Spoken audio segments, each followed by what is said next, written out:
Mes chers amis, c'est sans nul doute une aventure merveilleuse, celle que nous vivons au travers de cette série biblique « Il m'a parlé », une aventure à laquelle vous êtes joints depuis son lancement.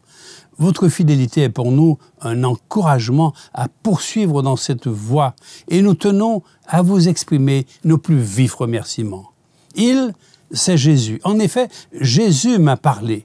Les circonstances de ce contact inouï sont liées à mon corps malade, un corps dont la pompe centrale, le cœur, donnait des signes de défaillance en octobre 2021. La seule alternative, c'était une opération à cœur ouvert qui durera environ 6 heures et nécessitera un séjour prolongé en salle de réanimation. Et c'est là où Jésus m'a parlé, pour me dire qu'il m'aimait et qu'il prendrait soin de moi. Alors maintenant, parler de lui, c'est tout mon bonheur. C'est un humble geste de gratitude. L'expression de notre gratitude est également pour l'équipe de Espérance Média Martinique, qui est pour nous un soutien sans faille.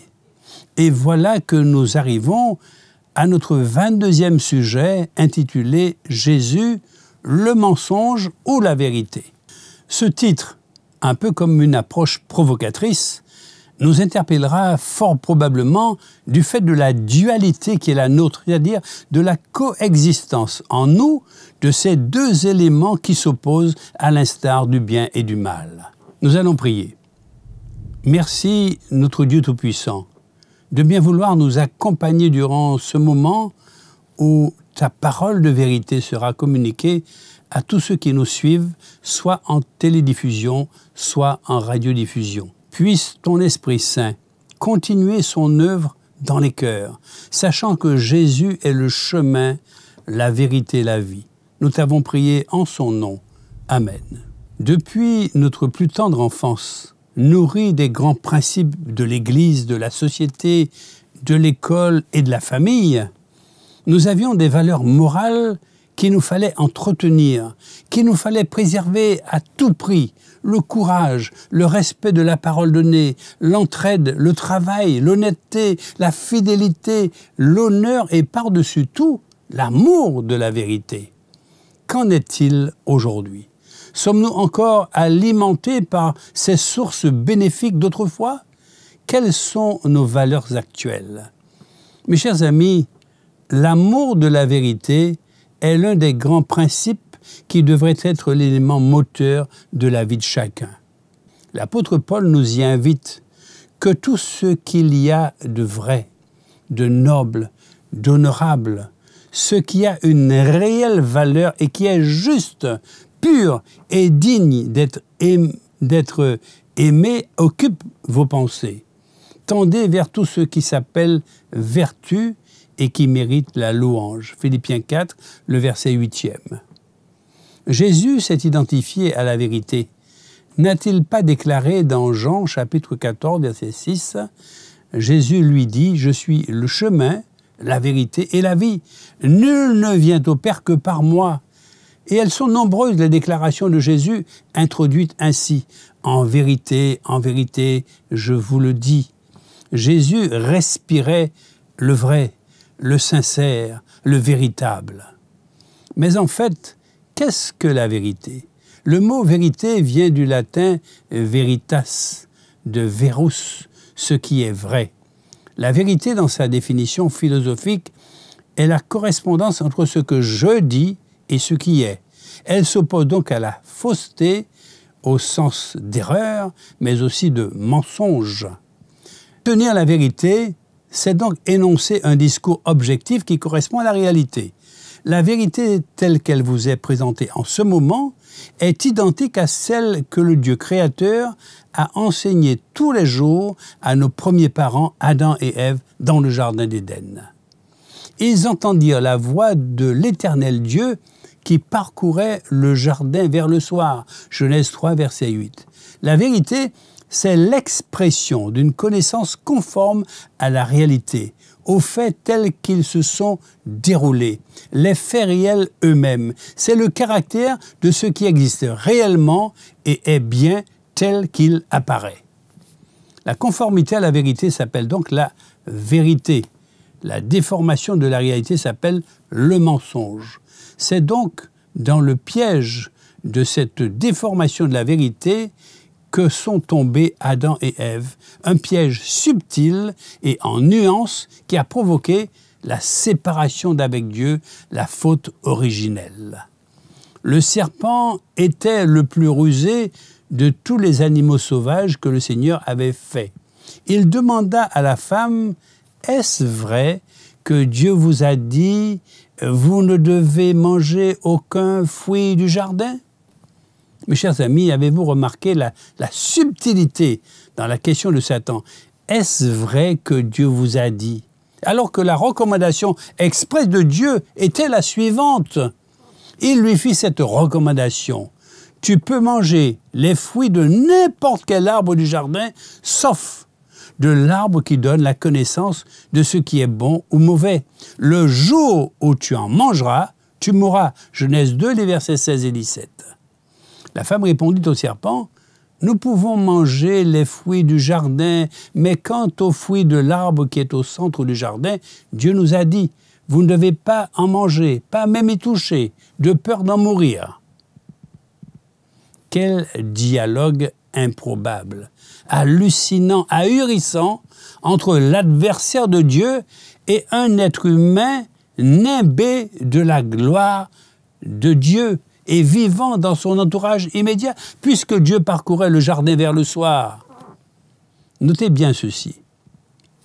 Quand vous vous trouvez consciemment sur le terrain du diable, l'adversaire de Dieu, l'expert dans le mensonge et dans l'art de la dissimulation, le combat est perdu d'avance. Vous êtes sa proie qu'il a projeté de détruire, que dis-je, d'anéantir. Alors qu'Ève rétablit plus ou moins l'exacte recommandation de Dieu, Satan va passer à la phase suivante en contredisant, en déformant la vérité, la parole de Dieu, en travestissant la sanction de Dieu par la proclamation du plus gros des mensonges. Le serpent répliqua, « Pas du tout, vous ne mourrez pas. » Ce mensonge a occasionné la pire sanction pour l'espèce humaine. Sa séparation d'avec Dieu, son Créateur, et par conséquent, sa déchéance qu'est la mort. La Bible déclarant formellement « Car le salaire du péché, c'est la mort » dans le livre de Romains au chapitre 6 au verset 23 et dans la première partie. Ce maudit péché a totalement interrompu notre lien d'amour avec notre Créateur, mais pas définitivement, puisque le don gratuit de Dieu, c'est la vie éternelle en Jésus-Christ notre Seigneur, toujours dans le livre de Romains au chapitre 6 et au verset 23, mais la deuxième partie. Grâce à Dieu, la vérité l'a emporté sur le mensonge, à chacun maintenant d'avoir fermement confiance dans le Fils unique de Dieu. Car Dieu a tant aimé le monde qu'il a donné son Fils unique afin que quiconque croit en lui ne périsse point, mais qu'il ait la vie éternelle. Jean 3, le verset 16e. L'un des piliers du mensonge de Satan, « Vous ne mourrez point », est une fausse compréhension de la mort, sujet que nous vous avons présenté récemment, qui, centré sur l'idée de l'immortalité de l'âme, fait la part belle aux anges déchus, entretient et favorise l'influence trompeuse du spiritisme, la divination, la nécromancie, l'état de mort apparente, la sorcellerie, etc. Si vous croyez que les morts, sous une forme ou une autre, vivent encore et pourraient même être capables de communiquer avec vous, quelle protection avez-vous contre les 1001 tromperies de Satan? Et il, Jésus, dit aux Juifs qui avaient cru en lui, Si vous demeurez dans ma parole, vous êtes vraiment mes disciples, vous connaîtrez la vérité et la vérité vous affranchira. Jean 8, les versets 31 et 32. Et Jean 17, verset 17, « Sanctifie-les par ta vérité, ta parole est la vérité. » Votre protection efficace contre les ruses de Satan, la seule, se trouve consignée dans la Bible, la parole de Dieu. Ta parole est une lampe à mes pieds et une lumière sur mon sentier. Le psaume 119, le verset 105. Par ailleurs, si quelqu'un que vous pensiez être votre mère, votre époux ou votre enfant décédé, ou quelqu'un d'autre que vous aimiez, apparaissait soudainement et vous parlait, à quel point il serait facile de se laisser berner par vos sens. Ces hommes-là sont de faux apôtres, des ouvriers trompeurs déguisés en apôtres de Christ. Et cela n'est pas étonnant puisque Satan lui-même se déguise en ange de lumière. Il n'est donc pas étrange que ces ministres aussi se déguisent en ministres de justice de la vérité. Leur fin sera selon leurs œuvres. 2 Corinthiens au chapitre 11, les versets 13 à 15. Cela s'est produit dans le passé, se produit maintenant et certainement à l'approche des tout derniers jours, cela se produira à nouveau. Notre seule protection est de rester fermement enracinés dans ce que la Bible enseigne et de nous accrocher à l'enseignement de Jésus. Comme la nuée se dissipe et s'en va, celui qui descend au séjour des morts ne remontera pas, il ne reviendra plus dans sa maison, et le lieu qu'il habitait ne le connaîtra plus. Job chapitre 7, les versets 9 et 10. La parole de Dieu, en plus de ses précieux conseils à vivre dans la vérité, renferme de nombreux avertissements, de sérieuses mises en garde en lien avec le mensonge, avec les paroles mensongères, les attitudes mensongères. Quel est l'homme qui aime la vie, qui désire la prolonger pour jouir du bonheur? Préserve ta langue du mal et tes lèvres des paroles trompeuses, c'est-à-dire mensongères. Le psaume 34, le verset 13 et 14. Mais maintenant, renoncez à toutes ces choses, à la colère, à l'animosité, à la méchanceté, à la calomnie, aux paroles déshonnêtes qui pourraient sortir de votre bouche. Colossiens chapitre 3, le verset 8e. Il y a 6 choses que est l'Éternel, et même 7 qu'il a en horreur. Les yeux hautains, la langue menteuse, les mains qui répandent le sang innocent, le cœur qui médite des projets iniques, les pieds qui se hâtent de courir au mal, le faux témoin qui dit des mensonges, et celui qui excite des querelles entre frères. Proverbe 6, les versets 16 à 19. Au nombre des 10 paroles, les 10 commandements, 4 concernent notre relation avec le Dieu créateur. Et dans les 6 autres, notre Dieu d'amour met spécifiquement l'accent sur l'importance des relations humaines harmonieuses, épanouies, fondées sur le respect de la justice, de la vérité et de l'amour du prochain. Le 9e commandement notamment stipule « Tu ne porteras point de faux témoignages contre ton prochain » Exode 20, le verset 16e. En d'autres termes, tu ne mentiras en aucune manière avec l'intention de nuire à ton prochain. Un compositeur chrétien a écrit les paroles d'un chant où la justice, c'est-à-dire la vérité, est invitée au restaurant par le mensonge. Et au moment de payer l'addition, le mensonge use de fraude à l'endroit du garçon du restaurant, lequel garçon désemparé aimerait obtenir de la justice le rétablissement de la vérité. Écoutez la réponse de la justice et la morale à tirer de cette histoire. « Moi, j'ai tout vu et j'ai tout entendu, mais malgré cela, je ne puis parler, je me retiens, je suis bien obligé, car le mensonge m'a offert le dîner. » Chers amis, apprenons de l'histoire qu'en ce monde, on ne peut se fier, car la justice ainsi que le mensonge, ici-bas, souvent, sortent pour dîner. Voici, mes chers amis, à travers cette affligeante illustration, ce que l'on appelle la compromission, qui n'est rien d'autre que l'action de transiger avec sa conscience ou ses principes en acceptant certains accommodements avec d'autres personnes pour son intérêt personnel et pour satisfaire son ambition, ses passions. Mes chers amis, est-il encore utile de vous dire que nous vivons dans un monde qui ne se soucie plus de Dieu et qui le rejette, un monde qui appelle le mal bien et le bien mal? La devise du plus grand nombre est la suivante: la fin justifie les moyens.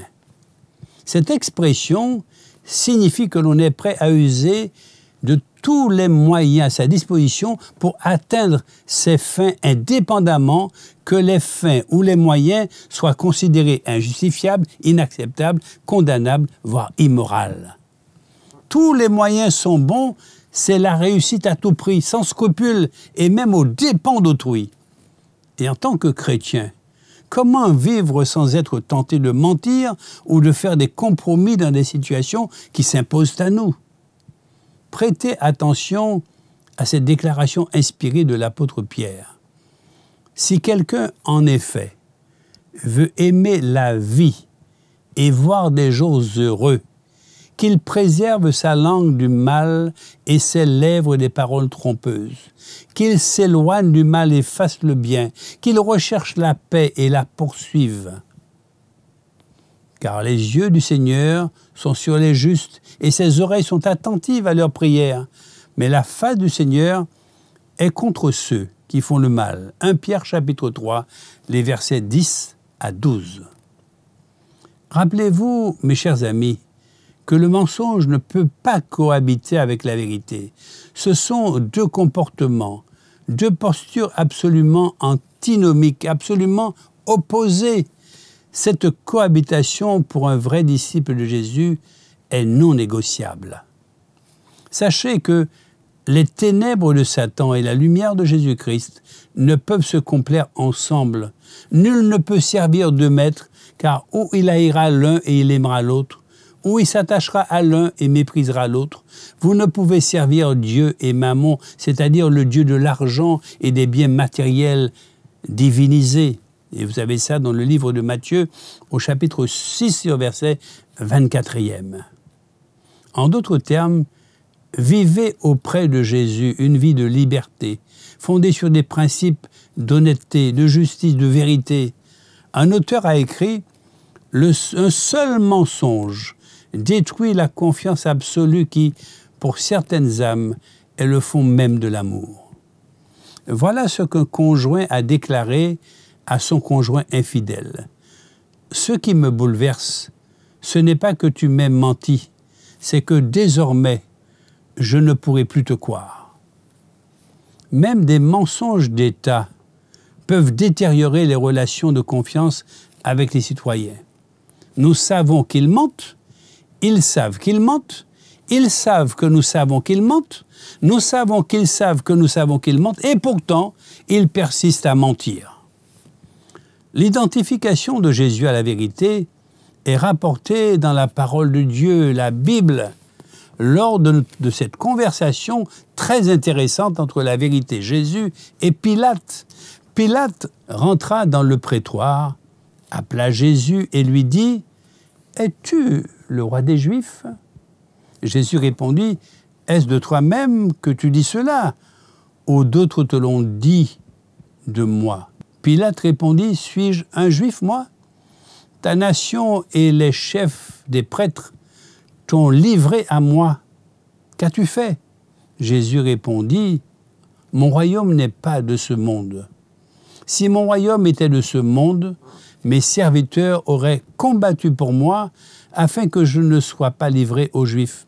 Mais en réalité, mon royaume n'est pas d'ici-bas. » Pilate lui dit « Tu es donc roi ?»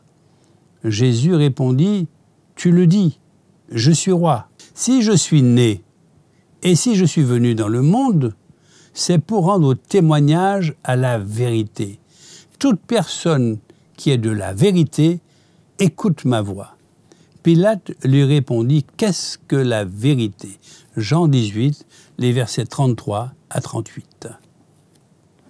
La question de Pilate, qu'est-ce que la vérité, résonne encore à travers l'histoire. Cette question était-elle l'expression d'un désir mélancolique de savoir ce que personne d'autre ne pouvait lui révéler? Une insulte cynique ou une réaction d'irritation ou d'indifférence aux paroles de Jésus? Dans le monde postmoderne dans lequel nous vivons, nombreux sont ceux qui affirment que la vérité ne peut pas être découverte.